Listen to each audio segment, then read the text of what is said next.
Salut tout le monde, bienvenue sur Impact Poker. Aujourd'hui on se retrouve pour une nouvelle hand review d'une main très intéressante que j'ai jouée en 5-5, très deep stack à Zurich.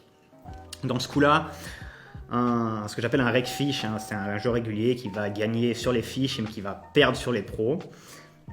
Ce qu'on appelle un rec fish. Il décide d'open UTG à 20. Un joueur récréatif très très nul, vraiment terrible. Call au cut-off et moi je découvre roi 10 de trèfle au bouton. Donc c'est une main que je vais très peu 3 bet, il n'y a pas de value et ça joue mal dans des pots 3 bet. Donc je paye les 20 avec roi 10 de trèfle et le joueur en big blind paye aussi. Donc on passe à 4 au flop, le flop vient 10, 9, 7 avec 2 cœurs. Donc un board très mouillé.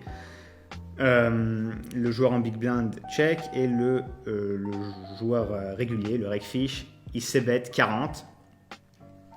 Fold du joueur au cut-off, c'est à moi de parler.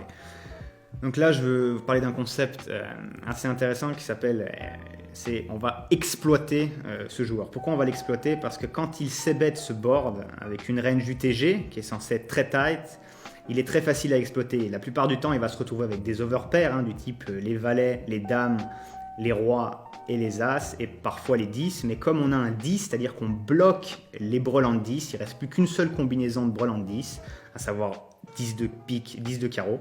Sur la plupart des run-out, ça va être extrêmement difficile de continuer avec ces overpairs. Donc j'essaie de prendre directement l'initiative pour essayer de le faire folder ses as, ses rois, ses dames, ses valets sur la plupart des turns et des rivières. Donc je relance directement mon roi 10 de trèfle, je ne suis pas du tout en value, je suis en bluff, même si parfois j'ai encore la meilleure main.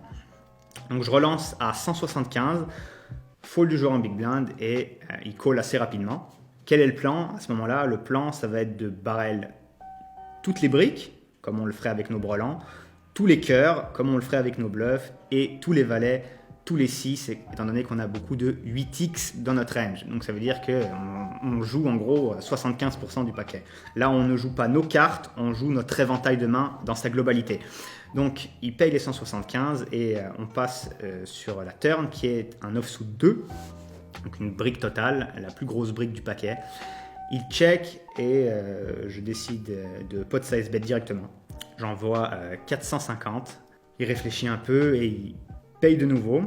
On a commencé le coup environ 2000 effectifs, donc il y a encore 1400 à jouer derrière là, à ce moment-là. Donc il paye les 450 et la rivière vient un valet offsuit. Donc il y a un 4, donc il y a 7, 9, 10 valets, 4 pour la quinte au board. Il check et c'est pas la carte que je préfère à bluffer. Clairement j'aurais préféré une brique totale ou un cœur, parce que c'est ce qui a le plus de sens dans l'histoire que j'essaie de raconter. Et les seules cartes que j'aurais abandonnées, c'est les cartes qui perdent le board, parce que ça réduit beaucoup mes combinaisons de brelan et de 2 paires. Donc ça vient un valet, on suit quand même notre plan comme prévu, on shove all-in pour 1200. Donc il tank vraiment 5-6 minutes jusqu'à ce qu'un autre joueur qui est extérieur au coup décide de call time. Et le compteur descend, moi je suis en train de transpirer, j'ai la pompe à fond.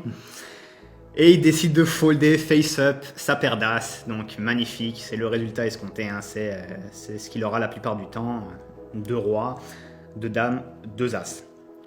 Donc très content. Et voilà, j'espère que ça vous aura plu. N'hésitez pas à laisser vos avis dans les commentaires, liker, partager, et à tout bientôt sur Impact Poker. Une main que j'ai jouée en 5-5 à Zurich. Et je vais recommencer cette vidéo parce que j'avais pas d'énergie, parce que je suis fatigué. Je viens de manger et je suis fatigué.